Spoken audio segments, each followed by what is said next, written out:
One day after US forces moved in Venezuela, President Trump looked north and said something that barely registered at first. We need Greenland for national security. That single sentence connects oil fields in Latin America, frozen rock in the Arctic, and the future of American power. Greenland is not just ice and silence. It is minerals. It is shipping lanes.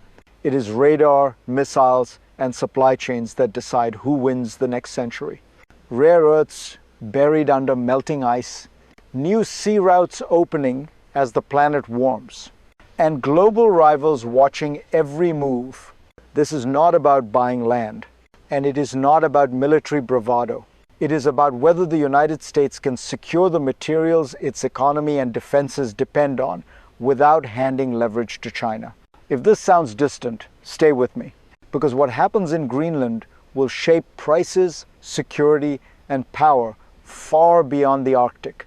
And once you see the full picture, you will never hear the word Greenland the same way again.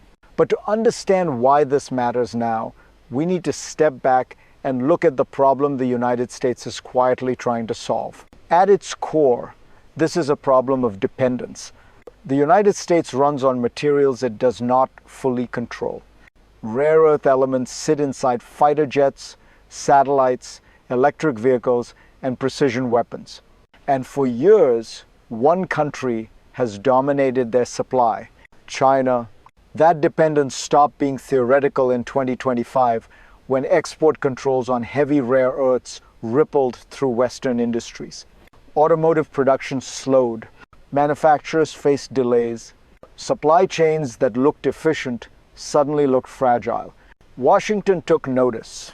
Public-private deals, bilateral agreements with Japan, Australia, Saudi Arabia, a quiet race to rebuild what had been outsourced for decades.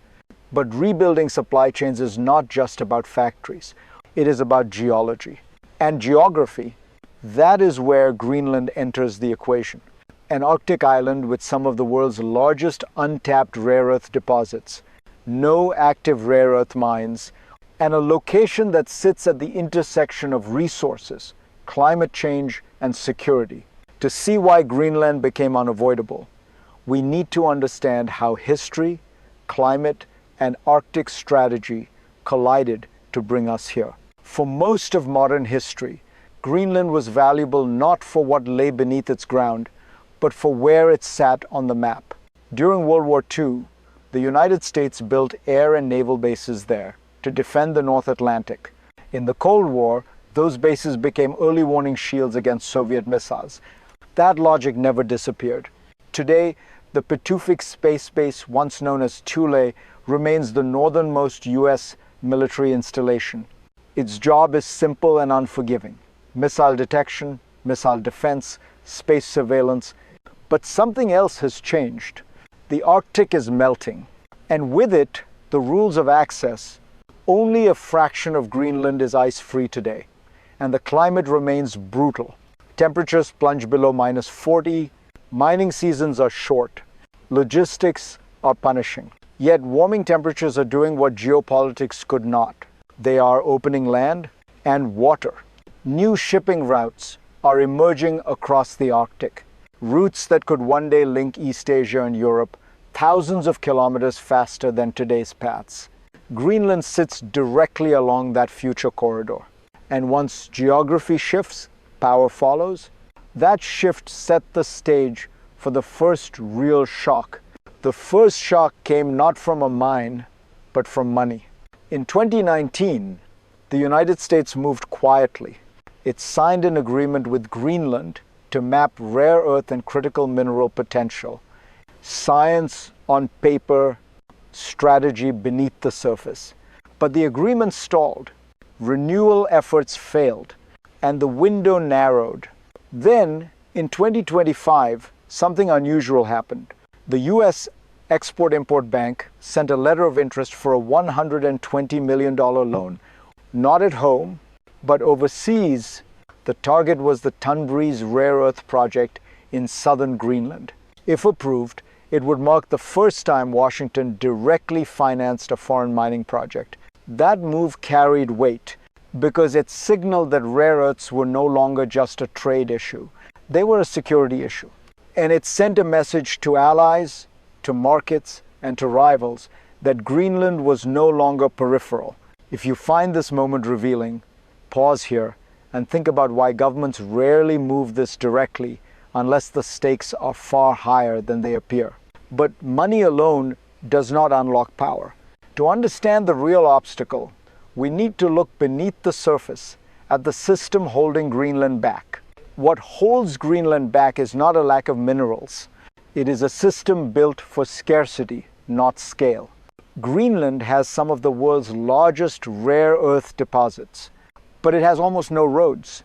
93 miles across an island 3 times the size of Texas. Ports a few, small. The port closest to the major deposits moves a fraction of the cargo handled in the capital. Energy is another constraint. Electricity is limited. Generation is concentrated far from the mine sites. Any large-scale operation would first have to build the systems that make mining possible. And then there is regulation. Rare earths are often found alongside uranium. That changes everything. Environmental risk rises. Political resistance hardens. In Greenland, mining is not just an economic choice.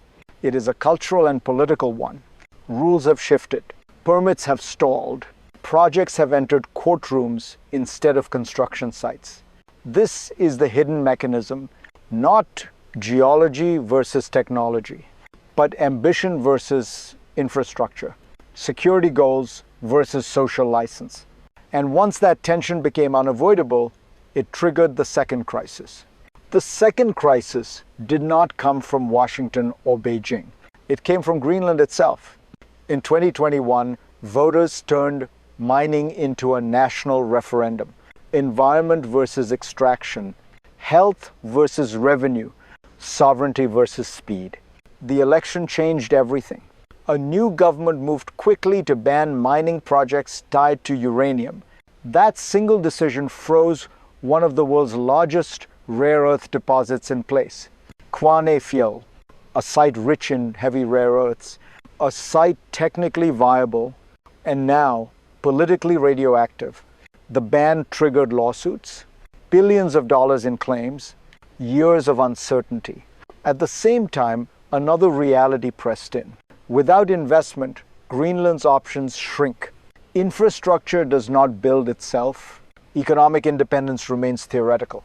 That is where external powers re-enter the frame. Western partners hesitate, capital waits, and China, still dominant in rare earth processing, remains on the sidelines, patient. This is the Arctic paradox. Greenland holds what the world needs, but the cost of saying yes feels existential. And that unresolved tension lands not on governments but on people. Now bring this down to the human level. Imagine living in a town where the mine promises jobs but also waste, where prosperity feels close, yet risk feels permanent. This is the choice facing communities like Narsarsuaq. Fishing, tourism, farming, industries tied to land and water that cannot be repaired if something goes wrong. For many residents, rare earths are not strategic assets. They are uncertainty.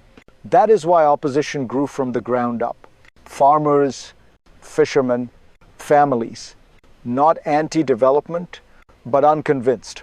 And here is the critical point. When people do not see clear benefits, they reject abstract promises. Security arguments do not outweigh daily life. If you were in their place, you would ask the same question. Who carries the risk and who captures the reward? This is where trust breaks supply chains. If the story resonates, stay with me. Because the human dimension is where policy either succeeds or fails completely. And to see why Greenland's choices ripple outward, we need to widen the lens. Zoom out, and Greenland stops looking local. It becomes global. Because what happens there does not stay in the Arctic. Rare earth supply chains stretch across continents. A delay in Greenland reinforces dependence elsewhere. And today, that elsewhere is still China. Beijing understands this terrain well. It failed to build airports, failed to secure infrastructure, but it never lost leverage where it mattered most: processing. China dominates rare earth separation and refining. That means even mines outside China can still flow through Chinese systems. This is why Greenland draws attention far beyond Copenhagen and Washington. It sits near emerging Arctic shipping routes, near the Northwest Passage, near future corridors that could shorten Asia-Europe trade by thousands of kilometers. Control of access means influence over trade, and influence over trade means geopolitical weight. For the United States and Europe, Greenland is a test case. Can Western partners coordinate? Can they invest patiently? Can they offer a credible alternative to models built on dependency? Because if they cannot, the vacuum will not remain empty. And that brings us to the question no one can avoid. What happens next? Looking ahead, Greenland's future splits into three paths. The first is the optimistic scenario. The United States works with Europe, not around it. Financing aligns with regulation. Infrastructure corridors take shape. Ports, power, transport, shared, predictable, transparent. Mining advances slowly but legitimately. Communities see jobs before risk. And Greenland becomes a trusted supplier, not a pressured pawn. The second path is muddled. Projects inch forward. Permits stall, then restart. Capital hesitates. Supply chains diversify, but only partially. Greenland matters, but never quite enough to break dependency elsewhere. Then there is the third path. Investment dries up, infrastructure remains absent, and strategic patience runs out. In that world, Greenland turns where capital still exists. Processing leverage returns. Security influence shifts quietly, contract by contract. History teaches this lesson clearly. Power does not always arrive with soldiers. Sometimes it arrives with financing, logistics, and patience. Which future emerges will not depend on ice or geology. It will depend on choices, and those choices lead us to the final question: what this moment demands right now. This is the mistake to avoid. Thinking Greenland is a question of ownership, or force, or slogans. It is not. It is a test of whether strategy can outpace urgency. The United States does not need to seize Greenland. It needs to stay. Stay invested, stay coordinated with allies, stay disciplined enough to build infrastructure before extraction, and patient enough to earn trust before returns. Because in the Arctic, shortcuts fail. Minerals without legitimacy stall. Security without partnership provokes resistance. And influence without presence evaporates. Greenland's future will not be decided by who wants it most. It will be decided by who is willing to commit for decades, not news cycles. If the United States succeeds here, it secures more than rare earths. It secures a Model 1 where power is built through alignment, not coercion. And if it fails, the cost will not be obvious at first. It will appear later in supply shocks, strategic gaps, and lost leverage. If this analysis helped you see the Arctic differently, stay with this series. The next chapter looks at how resource politics is quietly redrawing global power one supply chain at a time. Because the future is not frozen. It is being built right now,